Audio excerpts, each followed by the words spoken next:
So এখানে যে 6 নম্বরটা আছে এই টেবিলে, 23 নম্বর, 23.1,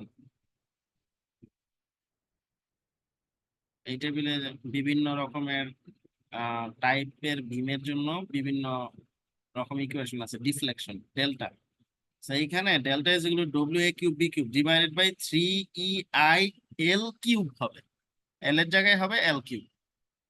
এই যে 6 নম্বরটা, ঠিক আছে, এল এর জায়গায় হবে এল কিউব। এটা একটু মিস্টেক আছে এখানে, ঠিক আছে। আপনারা চাইলে লাইব্রেরিতে বই আছে, theory of machines by R.S. Khurmi, সেটা দেখতে পারেন। অথবা যদি মনে চায় নীলক্ষেত থেকে কিনতে পারেন, যদি হার্ড কপি কারো দরকার হয়। হার্ড কপিতে এটা ঠিক মতো লেখা আছে।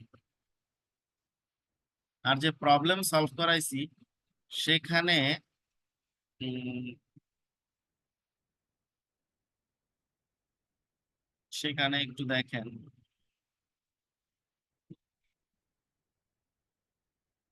এই যে দেখেন এইখানে কিন্তু ঠিকই ম্যাথের মধ্যে এসে কিন্তু ঠিকই করছে 3 EI L কিউব, ঠিক আছে। এই যে 23.3 দেখেন, আপনাদের যেটা আমি হোমওয়ার্ক দিয়েছিলাম নিজেদের করার জন্য। So, এই যে 23.3, এটা দেখেন যে এটা হবে delta is equal to W A cube B cube 3 EI L cube, ঠিক আছে। এল কিউব হবে। অঙ্কের মধ্যে ঠিকই, ম্যাথের ভিতরে ঠিকই ইকুয়েশন ঠিক মতো লেখা আছে। ক্লিয়ার? জি স্যার। আমরা একটু নেক্সট যাই। শুরু করার কথা ছিল 23.9 দিয়ে। Natural frequency of free transverse vibrations due to uniformly distributed load acting over a simply supported shaft, ঠিক আছে। এটা হচ্ছে একটা সিম্পলি সাপোর্টেড শ্যাফট এবং ইউনিফর্মলি ডিস্ট্রিবিউটেড লোড। এই যে দেখেন ইউনিফর্মলি ডিস্ট্রিবিউটেড লোড। এখন আমরা ফ্রি ট্রান্সভার্স ভাইব্রেশনটা দেখবো। So consider a shaft AB carrying a uniformly distributed load of W per unit length, অর্থাৎ প্রতি ইউনিট লেন্থে W হচ্ছে লোড আছে, ঠিক আছে। এবং Y1 হচ্ছে static deflection at the middle of the shaft, একদম মিডলে তার ডিফ্লেকশন হচ্ছে Y1। আর A1 হচ্ছে amplitude of vibration at the middle of the shaft. যে মিডল অফ দ্য শ্যাফটে যে অ্যামপ্লিটিউড মানে কোথা থেকে কোথায় যাবে মানে অ্যামপ্লিটিউডটা, ঠিক আছে, অ্যামপ্লিটিউড অফ ভাইব্রেশন, ভাইব্রেশনের কারণে যে অ্যামপ্লিটিউডটা হয় সেটা A1 হচ্ছে যে এতটুকু।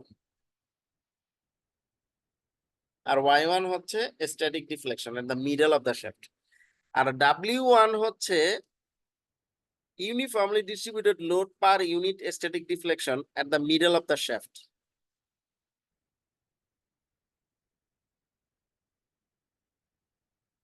ঠিক মিডল অফ দ্য শ্যাফটে per uniformly distributed load per unit static deflection at the middle of the shaft, সেটা আমরা ধরে নিচ্ছি W1 and W1 হচ্ছে W by Y1।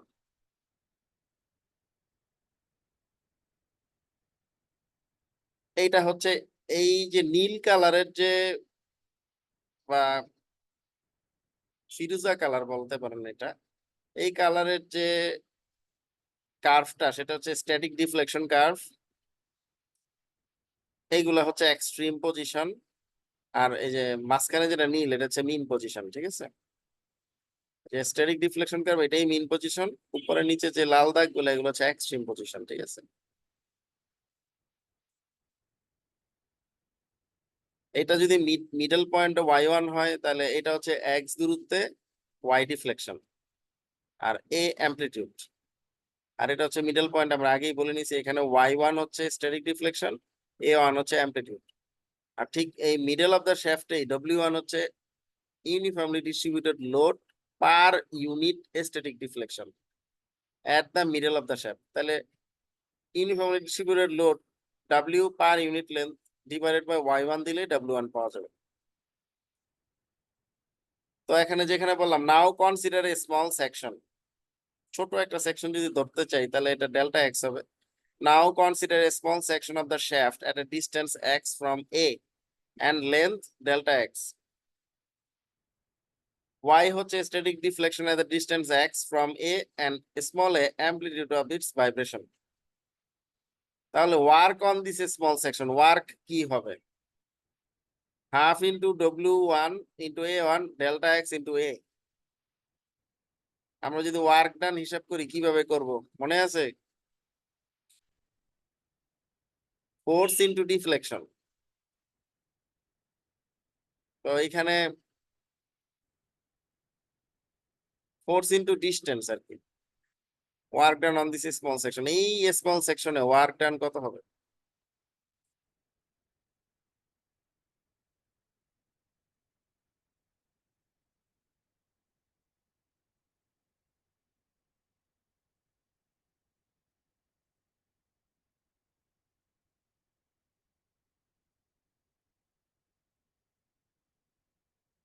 তো আপনার আহ এইখানে দেখেন W1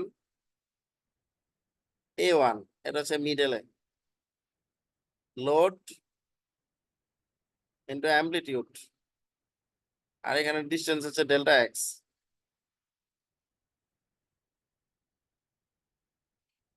কি মনে পড়ে ওয়ার্ক ডান কিভাবে বের করতে হয়, নাকি আবার আমারই সব বলে দেওয়া লাগবে? মনে আছে ওয়ার্ক ডান কেমনে বের করে? কেউ কোনো কথা বলে না। এনার্জি কেমনে বের করবেন? Kinetic energy half M V square. তাহলে ওয়ার্ক ডান কিভাবে বের করবেন?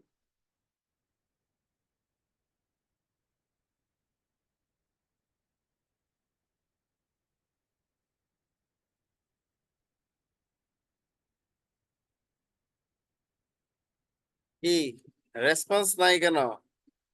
ওয়ার্ক ডান কিভাবে বের করবেন বলেন?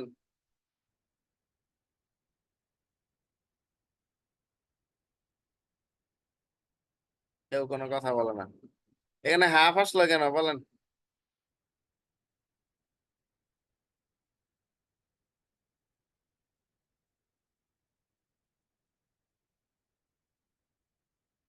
এখানে হাফ আসলো কেন? এই যে এই জায়গায় কেন হাফ দেখাইলো, কারণটা কি? এখানে হাফ আসার কারণটা কি?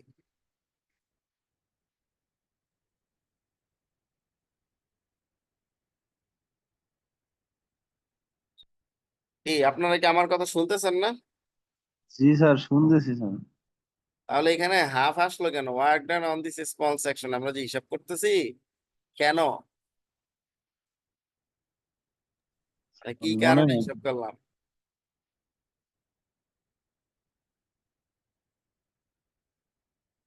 মানে কিভাবে এই জিনিসটা আসলো? সবই তো বললাম, ওয়াই হচ্ছে কি আপনার স্ট্যাটিক ডিফ্লেকশন, এ হচ্ছে অ্যামপ্লিটিউড অফ ইটস ভাইব্রেশন। যদি ছোট্ট একটা ডিস্টেন্সের জন্য ধরি ডেল্টা এক্স, তাহলে এখানে কতটুকু হবে এই স্মল সেকশনে?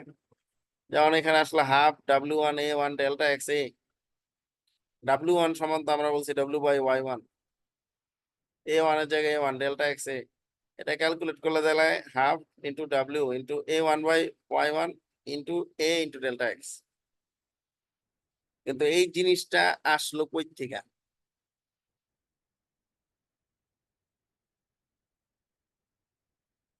ফ্রিকোয়েন্সির হিসাব করে আমরা যে এখানে দেখাচ্ছি, এই হিসাবটা আসলো কোথা থেকে? একটু চিন্তা করে বলেন, তাইলে না আমি বুঝবো আপনারা কিছু জিনিস বুঝতেছেন। 2 মিনিট সময় দিলাম, একটু চিন্তা করেন।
আচ্ছা, আপনারা ইয়া পরে আসছেন না, এই সলিড মেকানিক্স?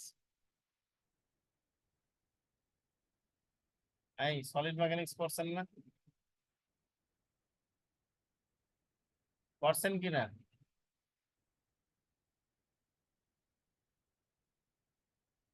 কি কথা বলেন না কেন? সলিড মেকানিক্স পরে আসছেন না? হ্যালো, আপনারা সলিড মেকানিক্স পড়ছেন না?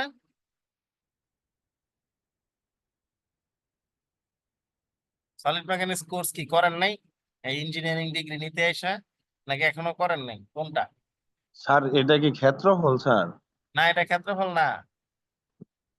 ক্ষেত্রফল হলে তো বলতাম এরিয়া। সলিড মেকানিক্স পড়ছেন কিনা সেটা বলেন।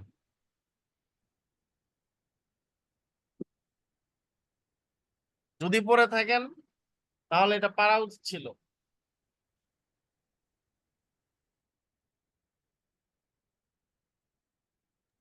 স্যার ফোর্সের কারণে কোনো কাজ? দেখেন, লোডের কারণে যে ডিফ্লেকশন হচ্ছে সেইটা আমরা বের করতেছি, সেই জন্য কতটুকু ওয়ার্ক, এটা ফর্মুলাই আছে আপনার, half into force into deflection, বুঝছেন?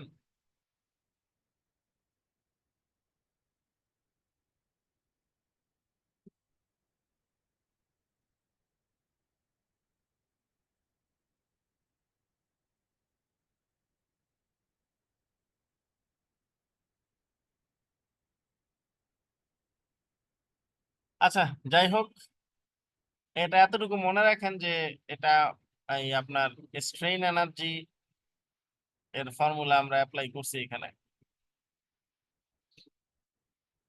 এই যে এখানে লেখা আছে স্ট্রেংথ অফ ম্যাটেরিয়ালস এর হিসাবে এখানে আসবে, ঠিক আছে?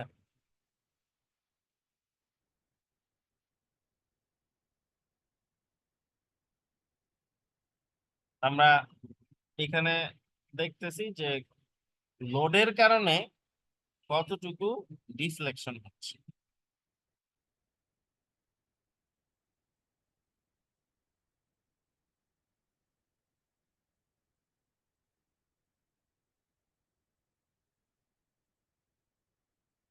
আচ্ছা, এটা গেল এক একটা এক এক মেথডে বের করা যায়, ঠিক আছে? So, আমরা অত ইয়াতে যাচ্ছি না। আপাতত জেনে রাখেন যে সিম্পলি সাপোর্টেড যদি বিম হয় তাহলে ফ্রি ট্রান্সভার্স ভাইব্রেশন যদি আমরা বের করতে যাই তাহলে ইকুয়েশনটা কি দাঁড়াবে? এই এফ এন, এই যে ইকুয়েশনটা দাঁড়াবে 0.5615 divided by root over delta S. এখানে অনেক বড় ডিরাইভেশন আছে, ঠিক আছে? এই যে দেখেন, এখানে বিশাল বড় একটা ডিরাইভেশন আছে, আমি ডিরাইভেশনে যাচ্ছি না, বাট অনেক ক্যালকুলেশনের মাধ্যমে এটা আসবে, ঠিক আছে? বাট ডিরাইভেশনে গেলাম না, কিন্তু মনে রাখেন যে ট্রান্সভার্স ভাইব্রেশন আমরা হিসাব করতেছি, এবং সেটা হচ্ছে তার ফ্রিকোয়েন্সি হবে 0.5615 divide by root over delta S. এরপরে যদি হয় ফিক্সড, দুই সাইডেই ফিক্সড এন্ড, দুই সাইডেই কি ফিক্সড এন্ড, এবং যদি সিম্পলি সাপোর্টেড লোড হয়, মানে uniformly distributed load with fixed end, both end fixed এবং ইউনিফর্মলি ডিস্ট্রিবিউটেড লোড যদি হয়, তাহলে সেই ক্ষেত্রে ফ্রিকোয়েন্সি কত হবে?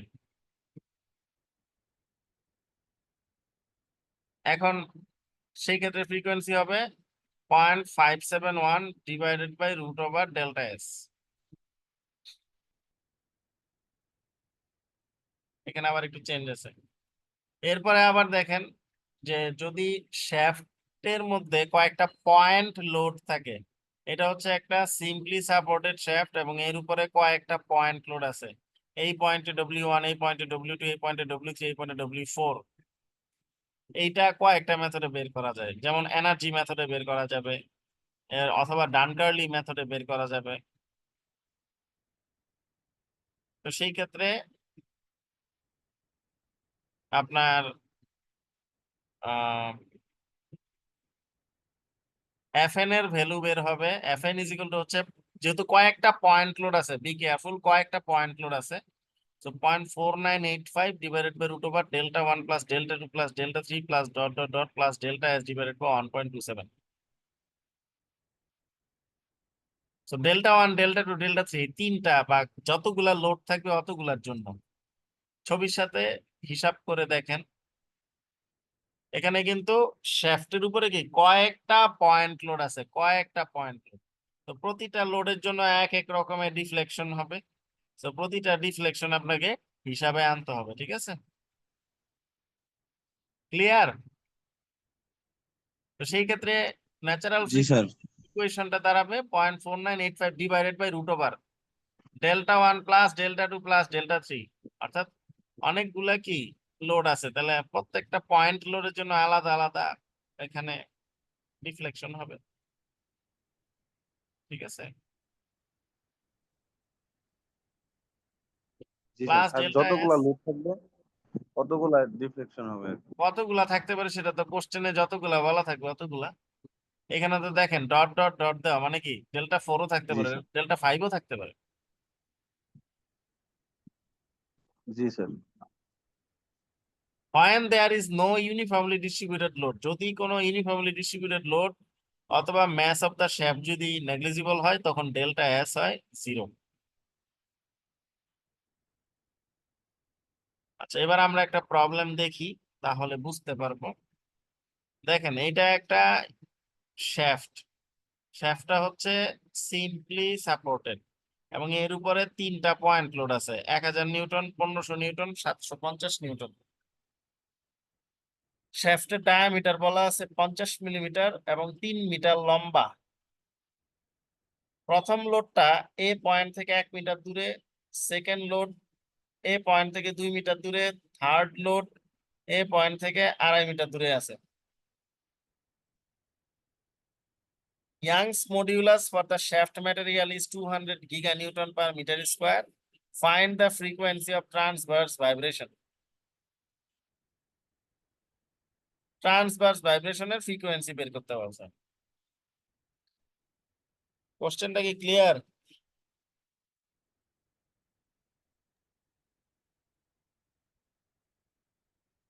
ছবির সাথে কোশ্চেনটা একটু মিলান।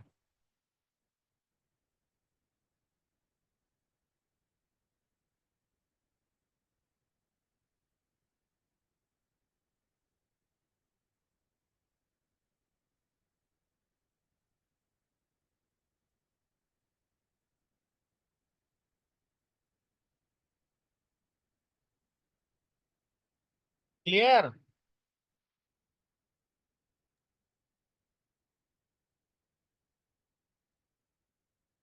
আয় কথা বলে না দেখি। স্যার এক্সাম্পল মিলে। 23.4 বলতেছি, কোশ্চেনের সাথে ছবিটা কি বোঝা গেছে? জি স্যার। কি বের করতে বলছে? স্যার এই ভাইব্রেশনটা, ফ্রিকোয়েন্সি। ফ্রিকোয়েন্সি, ট্রান্সভার্স ভাইব্রেশনের ফ্রিকোয়েন্সি। ফ্রিকোয়েন্সি, জি স্যার। তাহলে আমি ডাটাগুলা প্রথমে সেট করি। Diameter 50 millimetre, small D 50 millimetre is equal to 0.05 meter. Length L is equal to 3 meter. W1 1000 Newton. W2 1500 Newton. W3 750 Newton. এবং Young's modulus for shaft material, capital E, is equal to 200 giganewton per meter square, যেটাকে লেখা যায় 200 into 10 to the power 9 Newton per meter square। না, এখন moment of inertia বের করব। Moment of inertia of the shaft I, capital I, is equal to pi by 64 into d to the power 4। আমরা d এর value জানি, calculation করলে পাবো 0.307 into 10 to the power -6 metre to the power 4। এখন static deflection বের করতে হবে। তাই static deflection due to a point load এর ইকুয়েশন হচ্ছে delta is equal to W A square B square 3 EI। দেখেন আমরা ওই টেবিলে যদি যাই তাহলে মিলাইতে পারবো।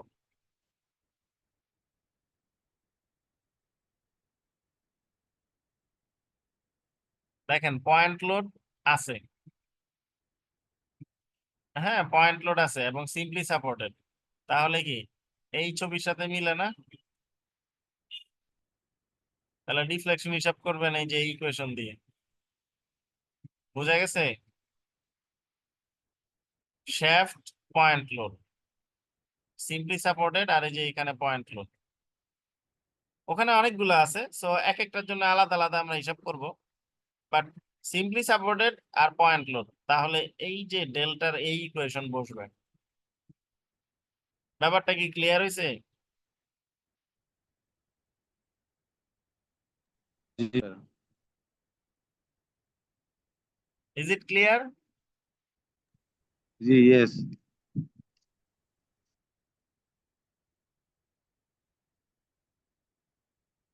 তাহলে দেখেন, তাহলে delta is equal to W H square B square 3 I L. Delta 1 এই 1000 নিউটনের জন্য দেখেন এই পয়েন্টে আমরা এ আর বি হিসাব করতে হবে, তো ঠিক আছে? এই পয়েন্ট যেখানে আছে এর ভ্যালু যদি 1 হয় তাহলে স্মল বি এর ভ্যালু কত হবে?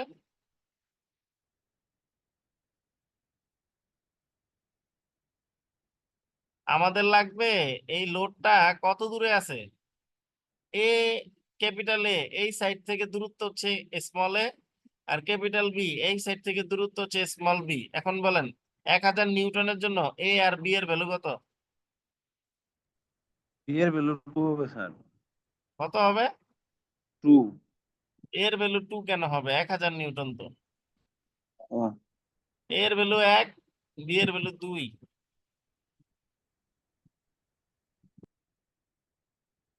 এ আর বি এর ডিস্টেন্স কি বললাম? এটা হচ্ছে এ, আর এই পাশ থেকে হচ্ছে B.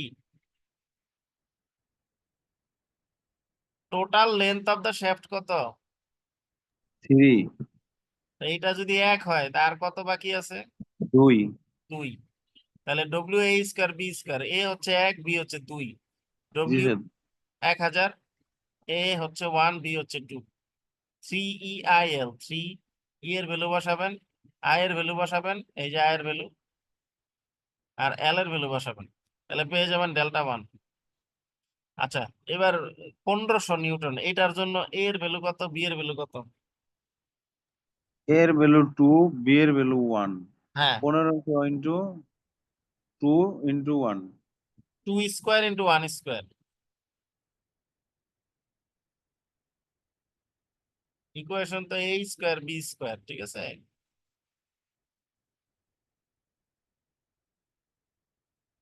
1500 into 2 square into 1 square.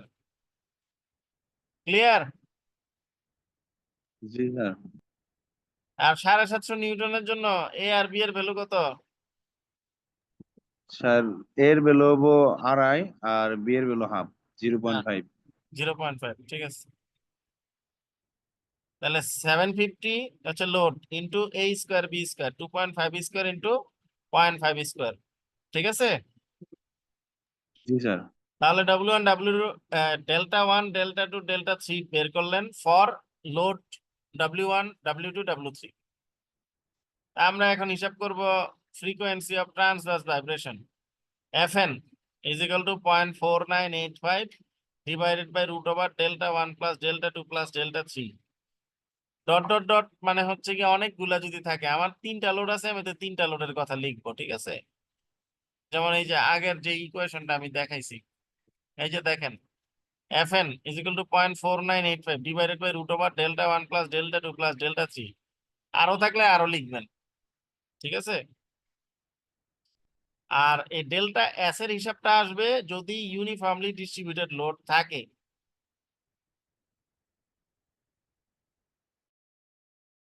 কিন্তু আমাদের শ্যাফটে তো ইউনিফর্মলি ডিস্ট্রিবিউটেড লোড, এই যে 23.4 এক্সাম্পল, এখানে কোনো ইউনিফর্মলি ডিস্ট্রিবিউটেড লোড আছে?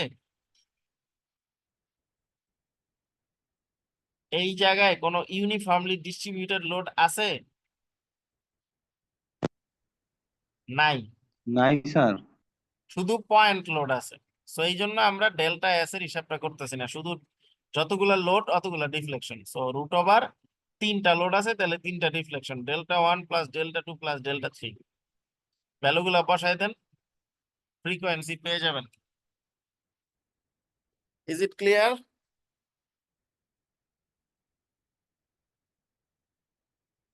জি বোঝা স্যার। গেছে? কনফিউশন থাকলে বলেন। স্যার ওই যে যদি ইউনিফর্মাল ওই লোডটা থাকে তাহলে ডেল্টা এস ডিভাইডেড ওই এটা হ্যাঁ, বসবে, ডেল্টা এস এর তাছাড়া হিসাবটা হবে করতে না। হবে, রাইট। এই যে এখানে ডেল্টা এস এর হিসাবটা করতে হবে। ইউনিফর্মলি ডিস্ট্রিবিউটেড লোড না থাকলে delta S is equal two zero. এই যে ডেল্টা এস যদি জিরো হয় তাহলে এই টার্মটা তো বাদ হয়ে যায়, তাই না? এই এতটুকু জি টার্ম স্যার। কি থাকে না। বাট ইউনিফর্মলি ডিস্ট্রিবিউটেড লোড থাকলে আমরা হিসাবটা আনবো, আর না থাকলে এটা বাদ। শুধুমাত্র যতটুকু লোড, যতগুলা লোড অতগুলা ডিফ্লেকশন হিসাব করব। স্যার ইউনিফর্মালি লোডটা যদি থাকে ওটা তো কোশ্চেনে বলাই থাকবে যে ইউনিফর্মালি ডিস্ট্রিবিউশন লোড। হ্যাঁ, ছবি দেখলেও বুঝতে পারবেন ইউনিফর্মলি ডিস্ট্রিবিউটেড লোড তো এই যে এইভাবে থাকে।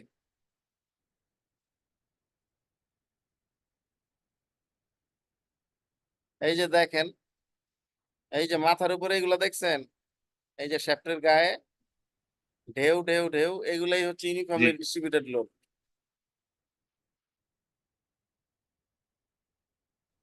বুঝতে পারছি। ছবি দেখেই বুঝতে পারবেন, কোশ্চেনেও বলা থাকবে। আচ্ছা, এবার আসেন critical or whirling speed of a shaft. The speed at which the shaft runs so that the additional deflection of the shaft from the axis of rotation becomes infinite is known as critical or whirling speed. অর্থাৎ এই স্পিডে পৌঁছায় যাবে যে additional deflection of the shaft from the axis of rotation becomes infinite.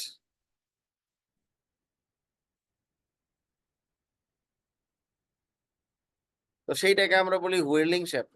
যেমন একটা shaft যদি stationery থাকে তাহলে সে এরকম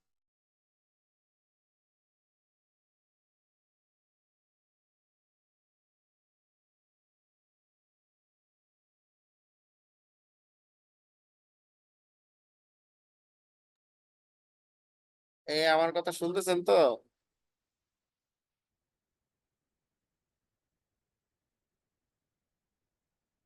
এই আমার কথা শোনা যাচ্ছে? স্ক্রিন দেখা যাচ্ছে?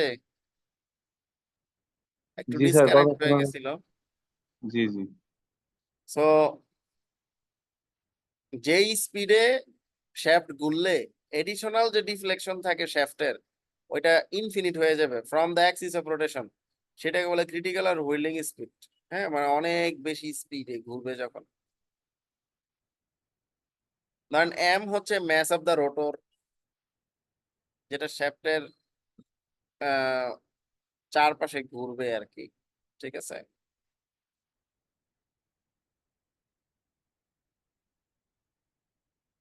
Mass of the rotor.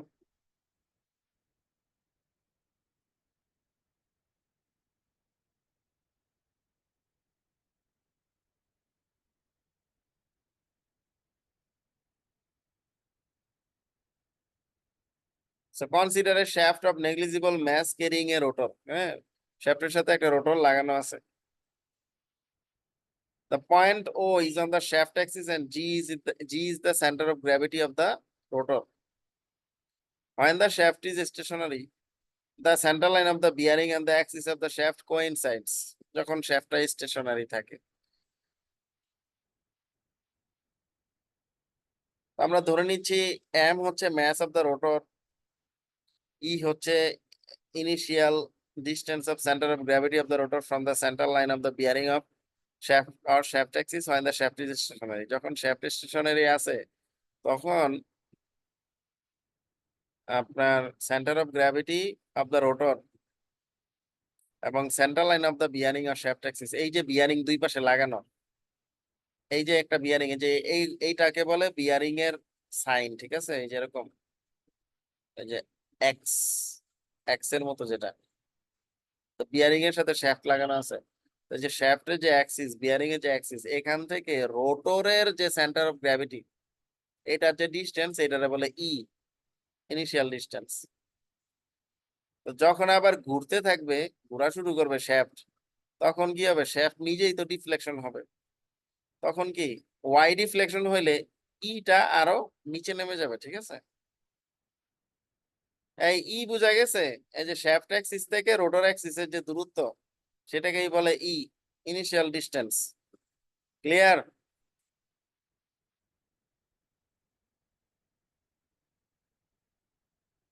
Clear হয়েছে? জি স্যার। ওয়াই হচ্ছে additional deflection of center of gravity of the rotor when the shaft starts rotating at omega radian per second. shaft যদি ওমেগা রেডিয়ান পার সেকেন্ডে ঘোরা শুরু করে, তাহলে রোটরটাও তো হচ্ছে কি আপনার মানে শ্যাফট যদি ঘুরতে শুরু করে, তাহলে রোটরের যে সেন্টার অফ গ্র্যাভিটি আছে সেটা আরেকটু নিচে নেমে যাবে, ডিফ্লেকশন হবে ওয়াই, ঠিক আছে? আর এস হচ্ছে stiffness of the shaft, the load required per unit deflection of the shaft. অর্থাৎ শ্যাফটের তো একটা স্টিফনেস থাকতে হবে, না হলে তো ঘুরতেই ভেঙে যাবে, ঠিক আছে? শ্যাফটের কি একটা স্টিফনেস থাকতে হবে।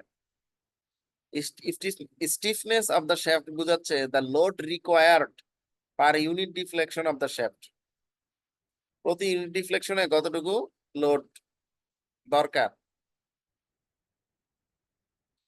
Since the shaft is rotating at omega radian per second, therefore centrifugal force acting radially outwards through G, capital G, causing the shaft to deflect is given by Fc is equal to m omega square y plus e. আমাদের centrifugal force m omega square r, তো রেডিয়াসটা কত হবে? যখন rotating করতেছে তখন রেডিয়াসটা হয়ে যাবে এই y প্লাস e, তাহলে সেন্ট্রিফিউগাল ফোর্স পাওয়া যাবে অফ দা শ্যাফট। আর shaft behaves like a spring, therefore the force resisting the deflection y, shaft যেহেতু একটা স্প্রিং এর মতো বিহেভ করে, so therefore the force resisting the deflection, এই যে shaft ঘোরার সময় যে ডিফ্লেকশন করতে চায় হয়, সেই ডিফ্লেকশনটাকে আবার রেজিস্ট করতে হয়। সে ডিফ্লেকশন রেজিস্ট করবে তার stiffness S, S into Y, সেটা হচ্ছে গিয়ে এই রেজিস্টিং ফোর্স। তাহলে centrifugal force is equal to এখানে হবে রেজিস্টিং ফোর্স। তাহলে ইকুইলিব্রিয়াম যদি করি, তাহলে এই centrifugal force m omega square y plus e is equal two হবে s y। তারপরে এটাকে আমি আরো সিম্পলিফাই করি, তাহলে m omega square y plus m omega square e is equal two s y। y যদি কমন নেই, এক পাশে নিয়ে আসি y জাতীয় জিনিস, তাহলে হবে m omega square e is equal to হচ্ছে y into s minus m omega square. তাহলে y এর ভ্যালু হবে m omega square e divided by s minus m omega square. এখন উপরে নিচে যদি m দ্বারা ভাগ করি, তাহলে হবে omega square e divided by s by m minus omega square. দেখেন এই পর্যন্ত 1 নম্বর ইকুয়েশন পর্যন্ত বোঝা গেছে কিনা?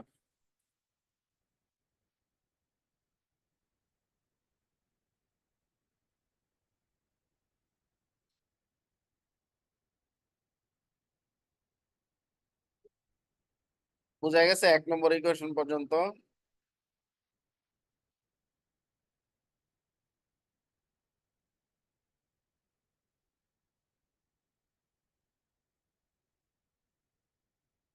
Is it clear? জি স্যার। তাহলে ফ্রিকোয়েন্সি হিসাব করতে হবে। তা আমরা জানি circular frequency omega N is equal to root over S by M. তাহলে ওয়াই ইজ ইকুয়াল টু হচ্ছে আবার omega square E divided by S. তাহলে দেখেন root over S by M হচ্ছে ওমেগা এন সার্কুলার ফ্রিকোয়েন্সি। তাহলে S by M যদি, তাহলে root over S by M যদি ওমেগা এন হয়, তাহলে ওমেগা এন কে স্কোয়ার করলে কি হবে? S by M. তাহলে যে এখানেও ওমেগা এন স্কোয়ার বসাইতে পারবে। তো এই little consideration will show that when omega is greater than omega N, মানে সার্কুলার ন্যাচারাল ফ্রিকোয়েন্সি থেকে যখন ওমেগা বেশি হবে, the value of y will be negative and the shaft deflects is the opposite direction as shown.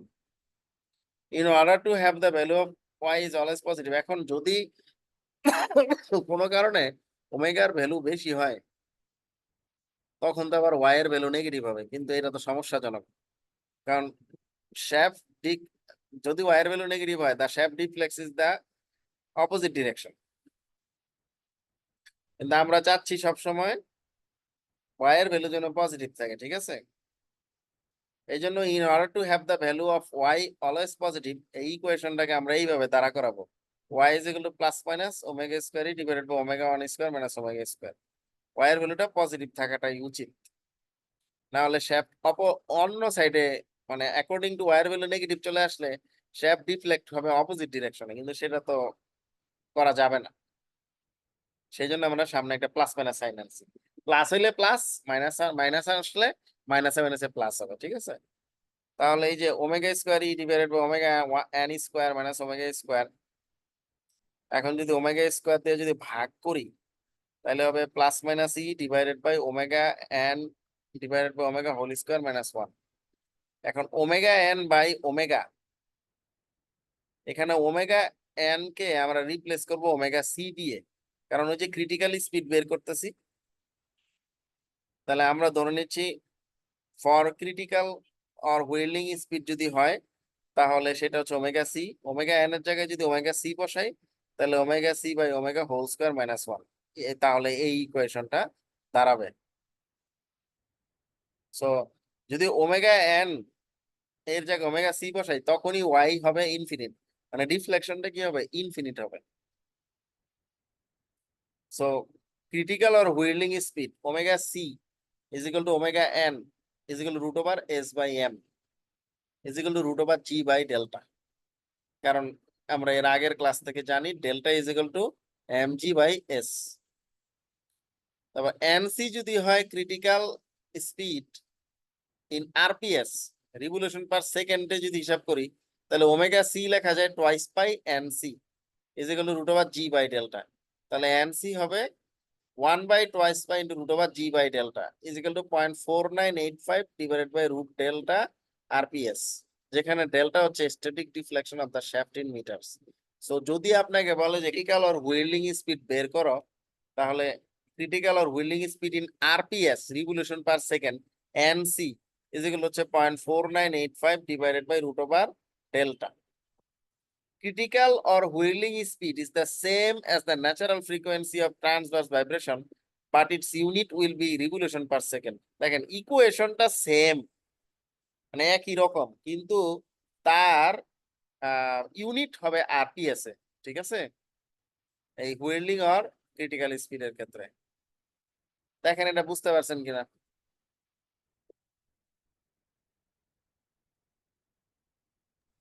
G sir. খেয়াল রাখেন critical আর হুইর্লিং speed NC, এটার unit কিন্তু RPS, revolution per second. So 23.5টা আমরা একটু দেখি। Calculate the whirling speed of a shaft 20 millimeter diameter and 0.6 meter long carrying a mass of 1 kg at its midpoint. The density of the shaft material is 40 megagram per meter cube and Young's modulus is 200 giganewton per meter square. Assume the shaft to be freely supported. বলে দিছে শ্যাফটটা হচ্ছে freely supported, মানে simply supported. এই যে এদিকে একটা support, এদিকে একটা সাপোর্ট, আর বলে দিছে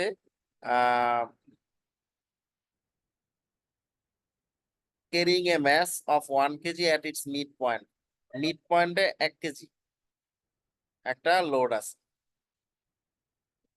ঠিক আছে? মিড পয়েন্টে 1 কেজি একটা লোড আছে, ওরা বলে দিচ্ছেন। তাহলে দেখেন শ্যাফটের লেন্থ হচ্ছে 0.6, এল দেওয়া আছে, ডায়ামিটার ডি 20 মিলিমিটার, 0.02 মিটার দেওয়া আছে। Mass, total mass of the shaft হচ্ছে 1 কেজি, সরি, একটা পয়েন্ট লোড আছে at its mid point, মানে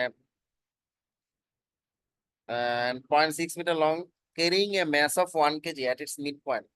সে মিড পয়েন্টে 1 কেজি লোড নিচ্ছে। সো এই যে মিড পয়েন্টে 1 কেজি, হ্যাঁ, বলা আছে। তারপর তার ডেনসিটি দেওয়া আছে রো 40 মেগাগ্রাম পার মিটার কিউব, এটাকে মেগাগ্রাম থেকে কেজিতে নিয়ে যাবেন, ঠিক আছে? তো 40 into 10 cube kg per metre cube. E এর ভ্যালু দেওয়া আছে 200 giga newton per metre square, এটাকে নিউটন পার মিটার স্কোয়ার নিলে সুবিধা হবে 200 into 10 to the power 9 newton per metre square. তা আমরা আই হিসাব করব moment of inertia of the shaft I is equal to pi by 64 into D to the power 4 so D এর value 0.02 বসায় then calculate করলে পাওয়া যাবে 7.855 into 10 to the power -9 metre to the power 4 এখন যেহেতু since the density of the shaft material is 40 into 10 cube kg per metre cube therefore mass of the shaft per metre length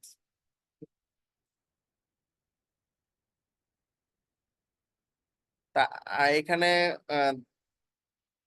যেহেতু density দেওয়া আছে তার মানে শ্যাফটের যে mass সেটা আমরা কনসিডার করব। আচ্ছা এতক্ষণ যা বললাম কোশ্চেন বোঝা গেছে? জি স্যার। আচ্ছা দেখেন কোশ্চেনে কিন্তু ডেনসিটি বলা আছে, ডেনসিটি যেহেতু বলা আছে তার মানে ওরা চাচ্ছে যে আমি যেন ম্যাস হিসাব করি, ঠিক আছে? তো ডেনসিটি দেওয়া থাকলে এম বের করে কেমনে? Rho is equal to M by V, তাহলে M is equal to? Rho V, মানে রো হচ্ছে ডেনসিটি আর ভি হচ্ছে ভলিউম, আবার ভলিউম সমান হচ্ছে এরিয়া ইনটু লেন্থ, তাই না?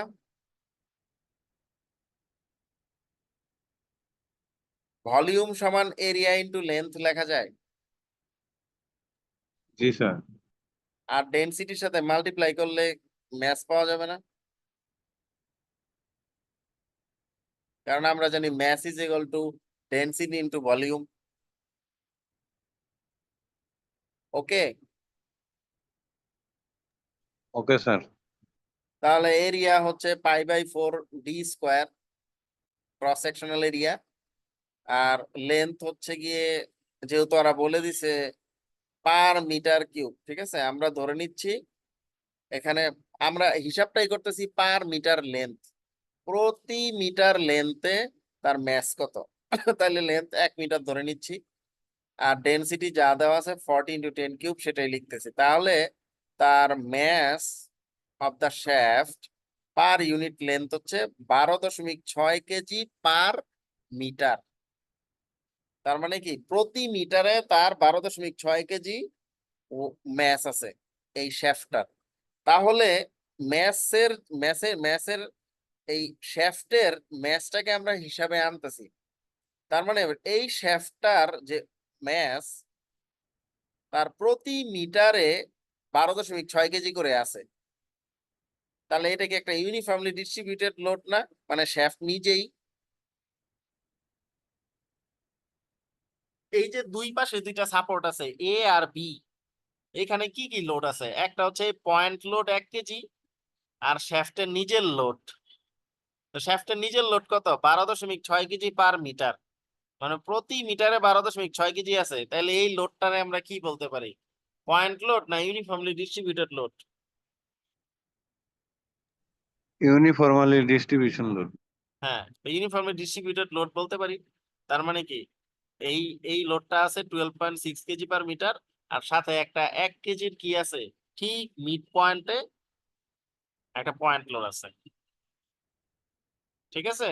এখন বের করতে বলছে হুইর্লিং স্পিড বের করতে বলছে, তো হুইর্লিং স্পিড বের করতে হলে আমাদের ডেল্টা জানা লাগবে। এই ধরনের যদি হয় তাহলে ইকুয়েশনটা হচ্ছে ওই টেবিল দেখে নিন 23.1, যদি সিম্পলি সাপোর্টেড হয় এবং ইউনিফর্মলি ডিস্ট্রিবিউটেড লোড হয় এবং পয়েন্ট লোড থাকে তাহলে কি হবে? আমরা চলে যাই এখানে, এই যে দেখেন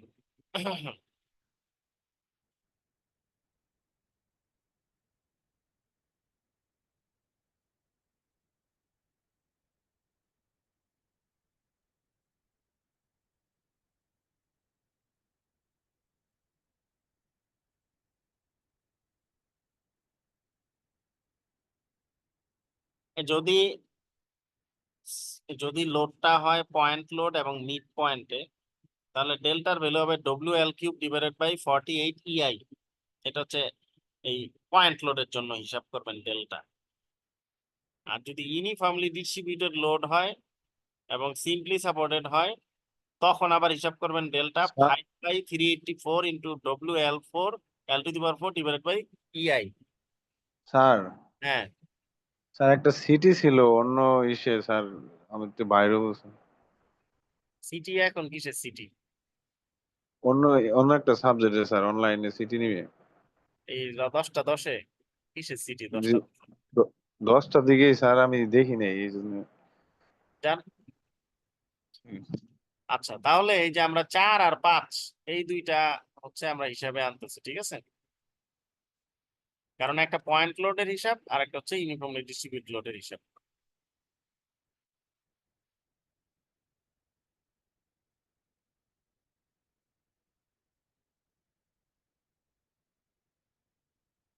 তাহলে এই যে দেখেন এখানে এই পয়েন্ট লোডের জন্য WL³/40 ATI, আর এই ইউনিফর্মলি ডিস্ট্রিবিউটেড লোডের জন্য ডেল্টা এস শ্যাফটের ম্যাসের জন্য 5WL⁴ EI।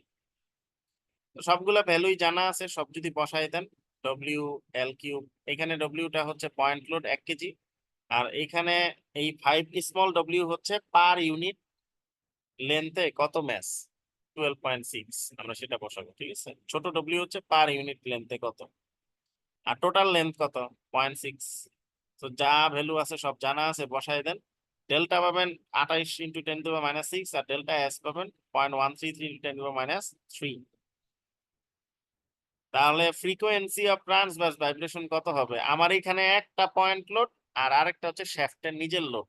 তাহলে Fn = 0.4985 ডিভাইডেড বাই √ওভার ডেল্টা একটা লোড প্লাস শ্যাফটের নিজের লোড, তাহলে ডেল্টা এস ডিভাইডেড বাই 1.27। এখানে প্লাস দেওয়া আছে, এটা প্লাস হবে না, এটা হবে ইকুয়াল চিহ্ন, ঠিক আছে? কেয়ারফুল থাকেন, এটা হবে ইকুয়াল চিহ্ন।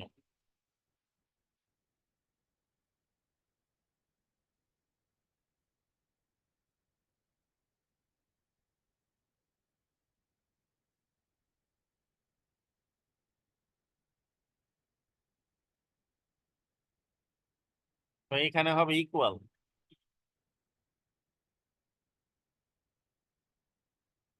ঠিক আছে? ইকুয়েশন অনুযায়ী 0.4985 ডিভাইডেড বাই √ওভার delta 1 plus delta 2 plus delta 3 plus dot dot dot plus delta S divided by 1.27। তা আমার তো এখানে 3-4টা লোড নাই, একটা লোড, সো ডেল্টা লিখবো। আর শ্যাফটের লোড আছে, তাহলে ডেল্টা এস ডিভাইডেড বাই 1.27। তো ডেল্টার ভ্যালু যেটা আছে বসাই দিবেন, আর ডেল্টা এস এর ভ্যালু আছে সেটা বসাই দিবেন। ক্যালকুলেট করলে পাবেন 43.3 হার্টজ। এটা হচ্ছে Fn ফ্রিকোয়েন্সি। আমার বের করা লাগবে এনসি। এখন এনসি জিনিসটা তো আরপিএস এ আসবে, হ্যাঁ? এনসি হচ্ছে whirling speed of shaft. We know that whirling speed of a shaft in RPS is equal to the frequency of transverse vibration in hertz.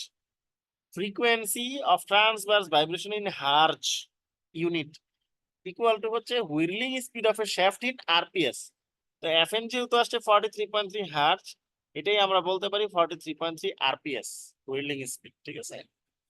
RPS থেকে আরপিএম পেয়ে যাবেন যদি 60 দিয়ে গুণ করেন, তার কারণ এটা তো হচ্ছে রেভলিউশন পার সেকেন্ড, এটা মিনিটে নিতে হলে 60 দিয়ে গুণ করতে হয়। তাহলে আসবে 2598 আরপিএম। এই বুঝতে পারছেন? Is it clear?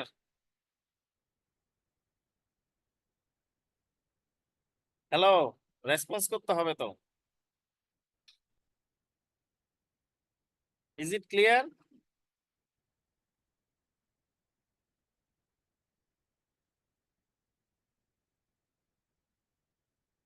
Shahriar Rahman, Zahid Hasab, দুইজনই তো আছেন ক্লাসে, রেসপন্স করতে হবে তো। জি স্যার। বুঝতে পারছেন? জি স্যার। তো এটা গেল হুইর্লিং স্পিড, ঠিক আছে?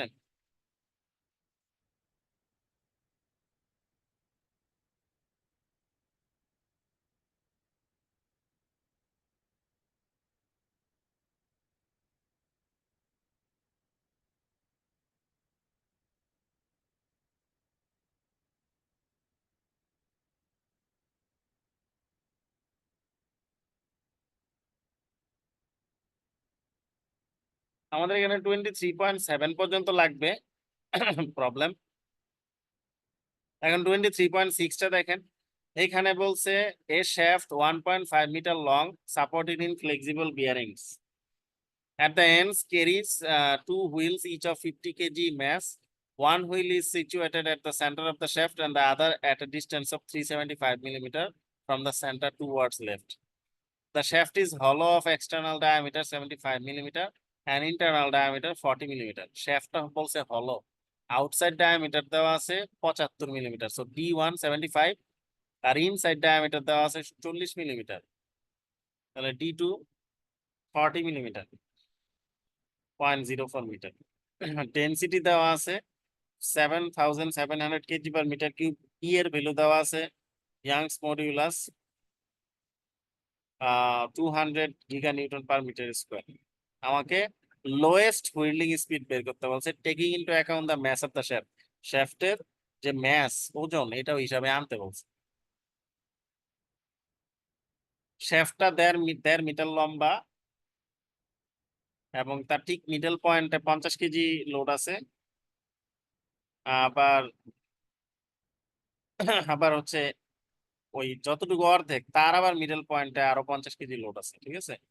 তো অ্যাকর্ডিং টু ছবি আমরা দেখতেছি এ পয়েন্ট থেকে 0.375 মিটার দূরত্বে 50 কেজি লোড, 0.75 মিটার দূরত্বে 50 কেজি লোড এবং ইউনিফর্মলি ডিস্ট্রিবিউটেড লোড আছে, যেটা হচ্ছে মূলত শ্যাফটের ওজনটা আর কি, ঠিক আছে। তাহলে M1 M2 50 KG, L 1.5 metre. যেহেতু এটা হলো শ্যাফট তাহলে মোমেন্ট অফ ইনার্শিয়া I হবে π/64 D1 to the power 4 minus D2 to the power 4। Internal diameter external diameter হিসাবে আনতে হবে। ক্যালকুলেশন করলে আসবে 1.4 into 10 to the power -6 metre to the power 4। আমরা বের করতে চাই যেহেতু ডেনসিটি দেওয়া আছে শ্যাফটের ম্যাটেরিয়ালের, আমরা পার ইউনিট লেন্থ ম্যাস কত সেটা বের করব। Mass of the shaft per unit length per metre length, area into length into density. Area কত হবে যেহেতু hollow shaft π/4 D2 π/4 D1 square minus D2 square into length. Length হচ্ছে পার ইউনিট লেন্থ বের করব, তাহলে 1 পার ইউনিট লেন্থ, সো কি 1 দিয়ে গুণ করব। আর ডেনসিটি হচ্ছে 7700।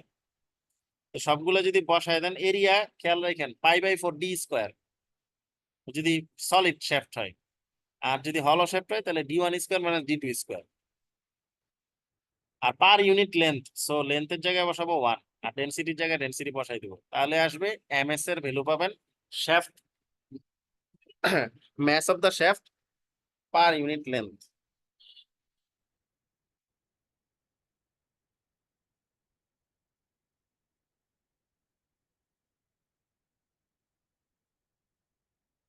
তো এখানে ক্যালকুলেশন করলে পেয়ে যাবেন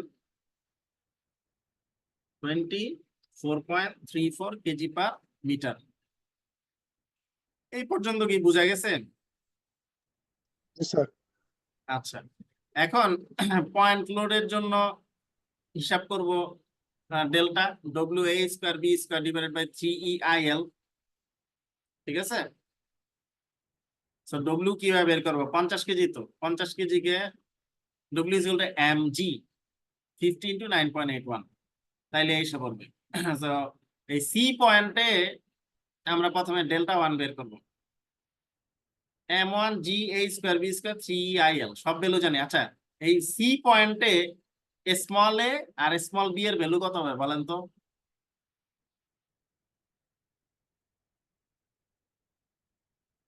মানে ডিসটেন্স ফ্রম এ আর ডিসটেন্স ফ্রম বি, এটা বলেন। এটা হচ্ছে স্মল এ, এটা স্মল বি।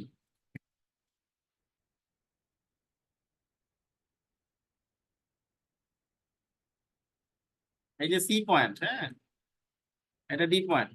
প্রথমে বলেন সি পয়েন্ট থেকে এই দূরত্বটা কত? এটা এ আর এটা হচ্ছে বি। কোনটা কত বলেন? এইটার জন্য বলেন।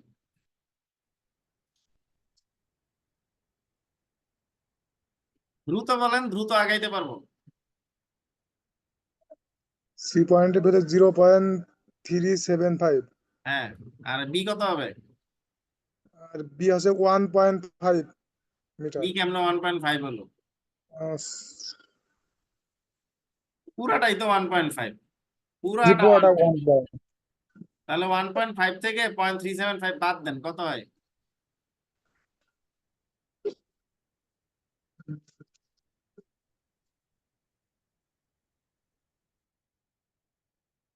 কত হয়?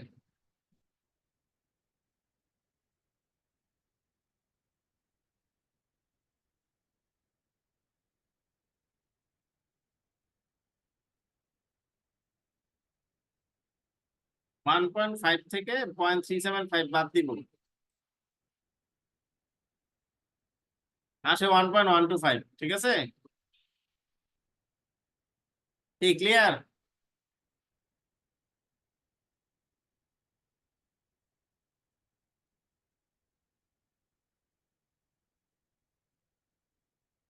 কি বুঝছেন? আরে ভাই রেসপন্স করেন, নাহলে তো আমি আগাতে পারছি না।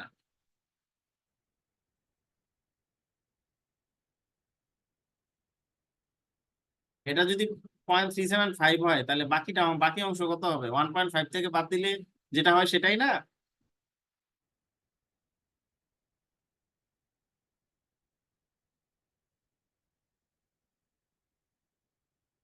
আমি আপনাদের রেসপন্স পাচ্ছি না।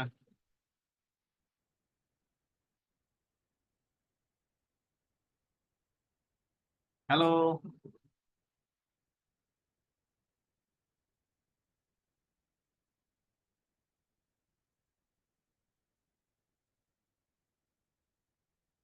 ওকে, সো এখানে এ হবে 0.375 আর বি হবে 1.125। যেহেতু এ আর বি হচ্ছে এ প্রান্ত, ক্যাপিটাল এ এই প্রান্ত থেকে ডিস্টেন্স, আর ক্যাপিটাল বি প্রান্ত থেকে ডিস্টেন্স। এরপর আবার ডেল্টা টু যদি হিসাব করেন তাহলে 50 কেজি। এটা 0.75 এ, বি হচ্ছে 0.75। এরপর হচ্ছে ডেল্টা এস, এটা আবার ইউনিফর্মলি ডিস্ট্রিবিউটেড লোড। তাহলে ইকুয়েশন হবে 5/384 into small W L to the power 4 divided by 3EI। Small W এর ভ্যালু বের করা হয়েছে আপনার, স্মল ডব্লিউ এর এমএস আছে, mass of shaft per metre length 24.34 KG per metre. তাহলে এটাকে 9.81 যদি মাল্টিপ্লাই করেন তাহলে স্মল ডব্লিউ পেয়ে যাবেন। ঠিক আছে, লোড পার ইউনিট লেন্থ, তাহলে পাবেন হচ্ছে যে 24.34 ইন্টু 9.81, আর টোটাল লেন্থ হচ্ছে 1.5। সব ভ্যালু জানা আছে, বসাই দিলে পাবেন 56 ইন্টু 10⁻⁶। তাহলে এখানে ফ্রিকোয়েন্সি অফ ট্রান্সভার্স ভাইব্রেশন কি হবে? Fn is equal two 0.4985। এখানে লোড কয়টা আছে? ডেল্টা 1 ডেল্টা 2, তাহলে root over delta 1 plus delta 2, আর আছে ডেল্টা এস শেফটের deflection, delta S divided by 1.27। সবগুলো ভ্যালু বের করা হয়েছে, এগুলো বসাই দেন, পেয়ে যাবেন 32.4 হার্টজ। তো 32.4 হার্টজ যদি পান তাহলে আমরা জানি যে ট্রান্সভার্স হুইর্লিং স্পিড এর ভ্যালু আর ট্রান্সভার্স ভাইব্রেশনের ফ্রিকোয়েন্সি, ন্যাচারাল ফ্রিকোয়েন্সি, এই দুইটা সেম, খালি ইউনিট আলাদা হয়। তো 32.4 হার্টজ যদি হয় ফ্রিকোয়েন্সি, তাহলে হবে 32.4 আরপিএস হবে এনসি, হুইর্লিং স্পিড। আরপিএম এ নিলে হবে 1944 আরপিএম। ক্লিয়ার?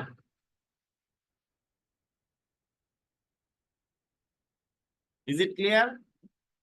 জি স্যার, ক্লিয়ার। আচ্ছা, এবার দেখেন 23.7, last problem. A vertical shaft of 5 millimeter diameter, 200 millimeter long, and is supported in long bearings at its ends. A disc of mass 50 kg is attached to the center of the shaft. Neglecting any increase in stiffness due to the attachment of the disc of the shaft, find the critical speed of rotation and the maximum bending stress.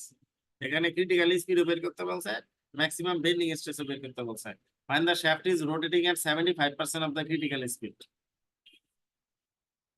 The center of the disc is 0.25 millimeter from the geometric axis of the shaft. এখানে ছবি দেওয়া নাই, কিন্তু ছবিটা অনেকটা এরকম হবে যে আপনার এটা শ্যাফট বিয়ারিং এর সাথে লাগানো আছে, আর এইদিকে লাগানো আছে একটা ডিস্ক। ঠিক আছে, তো শ্যাফট যখন ঘুরতে থাকবে তখন কি তার একটা ক্রিটিক্যাল স্পিড চলে আসবে এবং এরকম একটা ডিফ্লেকশন হবে। বের করতে বলছে ক্রিটিক্যাল স্পিড, এনসি বের করতে বলছে।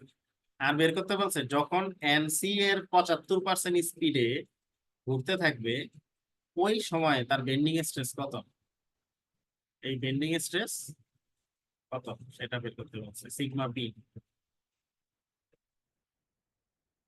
আপনার যেসব ডাটা আছে সেই অনুযায়ী যদি আগায় যান, শ্যাফটের ডায়ামিটার 5 মিলিমিটার, লেন্থ হচ্ছে 200 মিলিমিটার, ম্যাস হচ্ছে 50 কেজি, ডিস্কের ম্যাসটা দেওয়া আছে এবং সেটা সেন্টার অফ দ্য শ্যাফটে আছে ঠিক মাঝখানে। তারপরে বলে দেওয়া আছে এই যে the centre of the disc is 0.25 millimetre from the geometric axis of the shaft.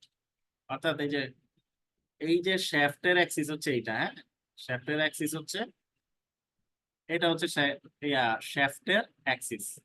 আর ডিস্কের যে সেন্টার অফ গ্র্যাভিটি সেটা মনে করেন এই জায়গায় আছে এবং সেটার সাথে এই শ্যাফটের অ্যাক্সিসের দূরত্ব হচ্ছে 0.25 মিলিমিটার। এটাই হচ্ছে ই, থিওরি পড়ানোর সময় যেটা বলছি এটাই হচ্ছে ই। এই শ্যাফটের অ্যাক্সিসের সাথে সেন্টার অফ গ্র্যাভিটি যে রোটর বা ডিস্ক যেটাই থাকে শ্যাফটের সাথে সেইটার যে সেন্টার অফ গ্র্যাভিটি, সেই সেন্টার অফ গ্র্যাভিটির সাথে শ্যাফটের অ্যাক্সিসের ডিস্টেন্স 0.25 মিলিমিটার বলে দেওয়া আছে, ঠিক আছে। তাহলে স্মল ই 0.25 মিলিমিটার আর ই এর ভ্যালু দেওয়া আছে 200 giga newton per metre square. আমরা যদি এখন প্রবলেমটা সলভ করতে যাই তাহলে প্রথমে মোমেন্ট অফ ইনার্শিয়া বের করতে হবে। I is equal to pi by 64 into dt to the power 4। D এর ভ্যালু দেওয়া আছে 5 মিলিমিটার, বসায় দেন পেয়ে যাবেন 30.7 into 10 to the minus 12 metre to the power 4। এখন since the shaft is supported in long bearings it is assumed to be fixed at both ends। দেখেন এখানে কিন্তু সিম্পলি সাপোর্টেড বলা নেই, বলছে বিয়ারিং দিয়ে আটকানো। বিয়ারিং দিয়ে আটকানো মানে দুই পাশে ফিক্সড, তার মানে আসলে এখানে কি ফিক্সড এন্ড, মাথায় রাখতে হবে ফিক্সড এন্ড। বিয়ারিং দিয়ে আটকানো মানে কি এটা ফিক্সড আছে, তার মানে আমরা ধরে নিব শ্যাফটটা কি ফিক্সড এন্ডের সাথে আটকানো। So we know that the static deflection at the center of the shaft due to a mass of 50 kg যদি ফিক্সড এন্ড হয় আর যদি ফিক্সড এন্ড হয় এবং ঠিক মাঝখানে যদি আপনার লোড থাকে তাহলে আমরা যদি দেখি, দেখেন ফিক্সড এন্ড যদি হয় আর ঠিক মাঝখানে যদি লোড থাকে তাহলে ইকুয়েশন কি দাঁড়াবে? এটা তো ক্যান্টিলিভার বিম, এই যে ধরেন ফিক্সড এন্ড আর মাঝখানে যদি লোড থাকে তাহলে হচ্ছে W A cube B cube 3EI L cube.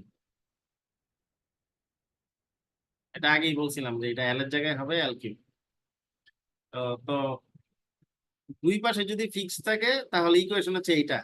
এখন ঠিক মাঝখানে যদি থাকে তখন এটা কি দাঁড়াবে?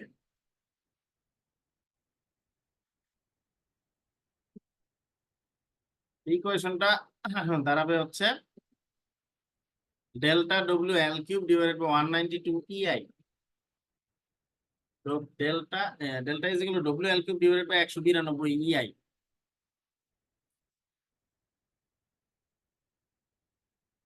এই যে এই ক্ষেত্রে, ঠিক আছে, যদি ফিক্সড বিম হয় এবং সাথে যদি একটা সেন্ট্রাল পয়েন্ট লোড থাকে তাহলে ইকুয়েশনটা হচ্ছে W L cube divided by 192 EI।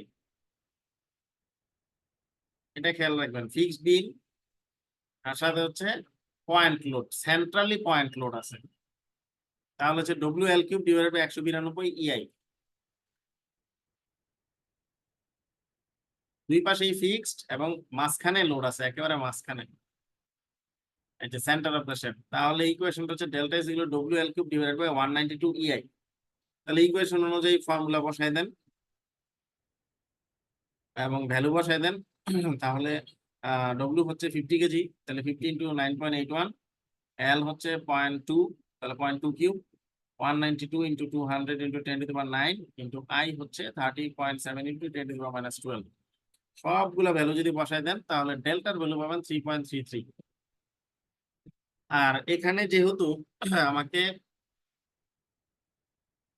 বলছে যে শ্যাফটের নেগলেক্ট করতে, neglect an increase in stiffness due to the attachment of the disc of the shaft. অর্থাৎ শ্যাফটের স্টিফনেস এর কারণে, শ্যাফটের ডিস্কের অ্যাটাচমেন্টের কারণে শ্যাফটের কোনো স্টিফনেসের যে ইনক্রিজ হচ্ছে এটারই নেগলেক্ট করতে বলছে, মানে শ্যাফটের যে শ্যাফটের যে ম্যাস সেটা আমাকে নেগলেক্ট করতে বলছে। আচ্ছা ডেল্টা এস, শ্যাফটের ম্যাসের কারণে কোনো ডিফ্লেকশন, সেটা নেগলেক্ট করতে বলছে। তাহলে ডেল্টা এস এর হিসাব আর আনার দরকার নেই। তাহলে ক্রিটিক্যাল স্পিড এনসি হবে ওই ট্রান্সভার্স ভাইব্রেশনের ন্যাচারাল ফ্রিকোয়েন্সির মতোই 0.4985 divided by root over delta, 0.4985 divided by root over delta. আর ডেল্টার ভ্যালু কত হয় যে 3.33 ইনটু 10⁻³ বসাই দিলে আপনি এনসি পেয়ে যাবেন 8.64 আরপিএস। এটা গেল একটা অংশ। সেকেন্ড অংশ হচ্ছে ম্যাক্সিমাম বেন্ডিং স্ট্রেস বের করতে বলছে। ম্যাক্সিমাম বেন্ডিং স্ট্রেস কখন বের করতে বলছে? 75% অফ এনসি, এনসি এর ভ্যালু 75%। তাহলে আমার এন যখন স্পিড অফ দা শ্যাফট হবে ক্রিটিক্যাল স্পিডের 75%, তাহলে এন হবে 75% of critical speed. Speed of the shaft is equal to 75% of critical speed. That means 0.75 NC. আর আমরা বেন্ডিং ইকুয়েশন জানি m by I is equal to sigma by y. m হচ্ছে আপনার moment, sigma হচ্ছে maximum bending stress, I হচ্ছে moment of inertia, আর y হচ্ছে আপনার যতটুকু ডিফ্লেকশন হয়। ঠিক আছে, তাহলে এখন যদি শ্যাফটটা হচ্ছে ফিক্সড দুই জায়গায়, তাহলে এম ক্যাপিটাল এম হচ্ছে বেন্ডিং মোমেন্ট, তাহলে এফ এই শ্যাফটটা হচ্ছে fixed at both ends and carrying a point load. এই হচ্ছে শ্যাফট এর ফিক্সড এবং তার একটা পয়েন্ট লোড আছে। এই ক্ষেত্রে এম কত হবে, বেন্ডিং মোমেন্ট কত হবে? বেন্ডিং মোমেন্ট হবে W1L ডিভাইডেড বাই 8। যে পয়েন্ট লোডটা আছে W1, so W1L divided by 8, এই লেন্থ L আর W1 হচ্ছে point load, W1L divided by 8, এটা হচ্ছে বেন্ডিং মোমেন্ট। তাহলে এই যে এই ইকুয়েশনে কি বসাইতে পারি, W1L divided by 8 is equal to sigma I divided by Y1। Y1 কত হবে এখানে? Y1 হবে D বাই 2। অর্থাৎ শ্যাফটের আপনার ইয়া কত হবে, শ্যাফটের ম্যাক্সিমাম তার ইয়া কত হইতে পারে, ডিফ্লেকশন কত হইতে পারে, মানে একটা শ্যাফট একটা পয়েন্ট লোডের জন্য কতটুকু ডিফ্লেকশন হইতে পারে? ম্যাক্সিমাম ডিফ্লেকশন হইতে পারে আপনার ডায়ামিটারের অর্ধেক, এর বেশি না। এর বেশি হলে তো ভাঙিয়ে যাবে। ঠিক আছে, তো ম্যাক্সিমাম ডিফ্লেকশন হইতে পারে তার ডায়ামিটারের অর্ধেক। সো Y1 হবে D বাই 2। তাহলে Y1 আমি বসাই দিব D বাই 2। তাহলে W1 কত হবে? Sigma I into 8 divided by D by 2 into L। তারপর সিগমার ভ্যালু আমি এখনো জানি না, I এর ভ্যালু উপরে বের করছি 30.7 ইন্টু 10⁻12, আর D বাই 2 হচ্ছে 5 মিলিমিটার ডিভাইডেড বাই 2, L এর ভ্যালু 0.2। তো সবগুলো ক্যালকুলেশন করলে শুধু সিগমা বাকি থাকে। তাহলে W1 is equal to 0.49 into 10⁻6 sigma. তাহলে additional deflection due to load W1, additional deflection due to load W1 হচ্ছে Y is equal to W1 by W into delta।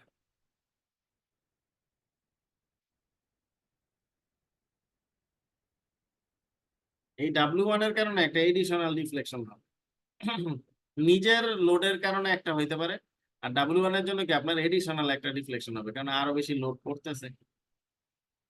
এই যে এখানে যদি আমি খেয়াল করি, আমার তো ছিল এরকম শ্যাফট, এটার উপর একটা লোড দেওয়ার কারণে কি শ্যাফটের নিজের কারণে হবে একটা, ঠিক আছে, আর এই লোড W1 এর জন্য হবে আরেকটু এডিশনাল রিফ্লেকশন হবে। তো সেইটা হিসাব করবো কিভাবে, সেটা হচ্ছে y is equal to W1 by W into delta. W এর জন্য ডেল্টা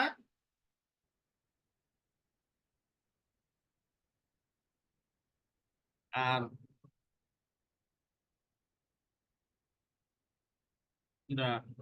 এই রেশিওটা এমন আর কি, আমি এটা একটু মুছি। আচ্ছা, নতুন একটা নেই।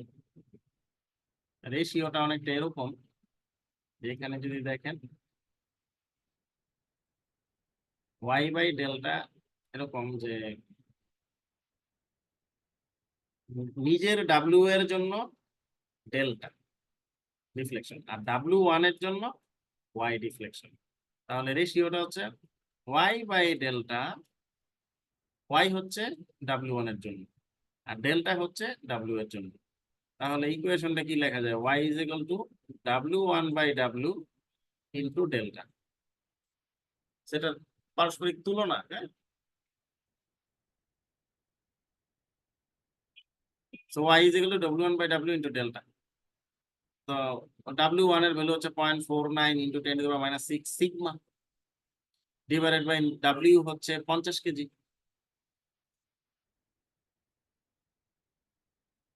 এই ডিস্কের জন্য, হ্যাঁ, ডিস্কের ওজন কত, 50 কেজি। তো ডিস্কের জন্য তার ডিফ্লেকশন হচ্ছে ডেল্টা। তাহলে 50 into 9.81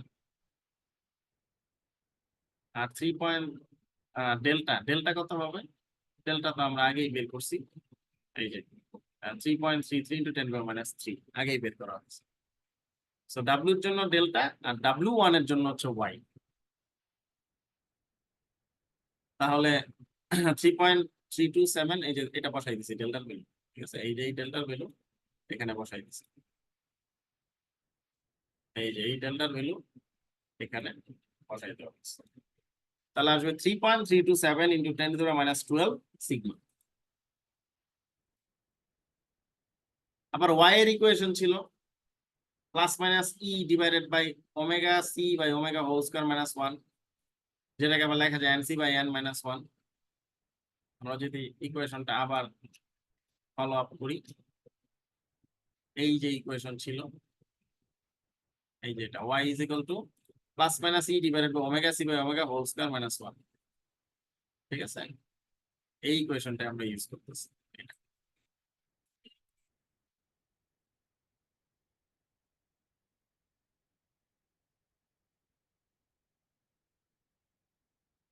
তো omega C by omega whole square এটাকে আবার লেখা যায় NC by N minus 1।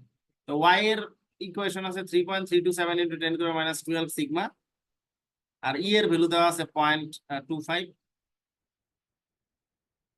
Millimetre. তাহলে 0.25 মিলিমিটারকে যদি আপনি মিটারে আনেন তাহলে কি হবে, 0.25 into 10 to the minus 3 metre.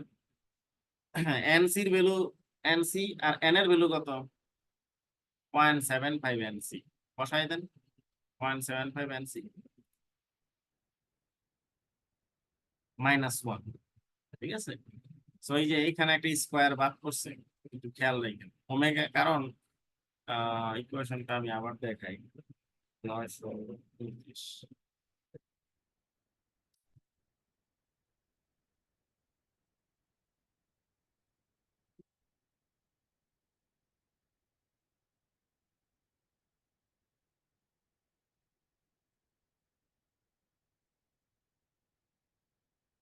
এই যে এটা মাথায় রেখেন যে ওমেগা এটা সমান কি টুয়াইস পাই এন।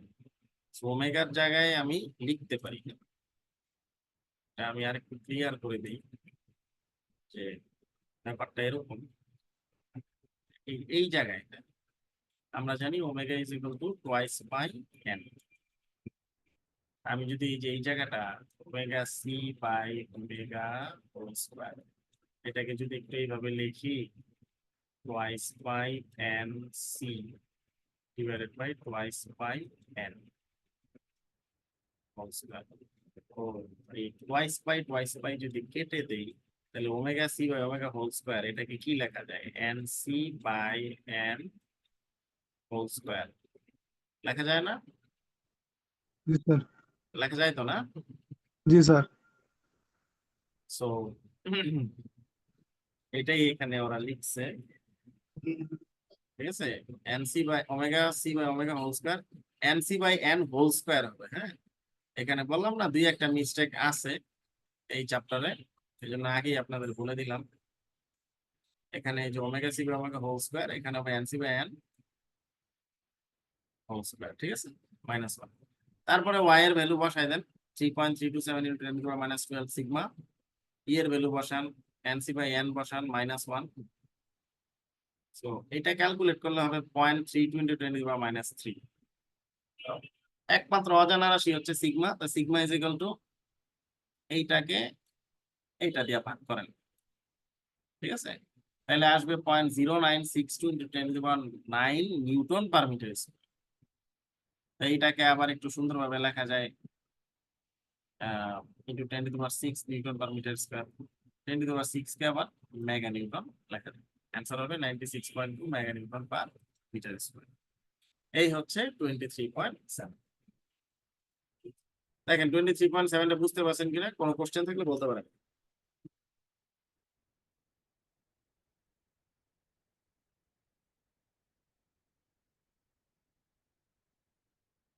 কোনো প্রশ্ন আছে আপনাদের?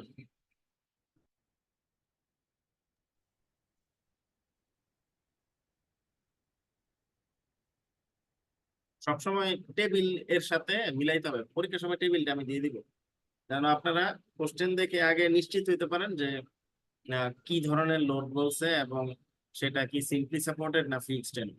ওই অনুযায়ী টেবিল থেকে আপনি ইকুয়েশন, ডিফ্লেকশনের ইকুয়েশনটা নিতে পারবেন, স্ট্যাটিক ডিফ্লেকশনের যে ইকুয়েশন আছে সেটা নিতে পারবেন। এখন 23.7 এ কোনো প্রবলেম থাকলে বলতে পারেন।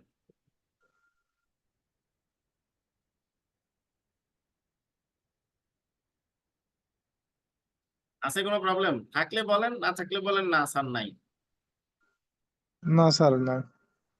তাহলে 23.7 পর্যন্তই এই চ্যাপ্টার, এই ম্যাথ গুলা করলেই হবে, আর লাগবে না।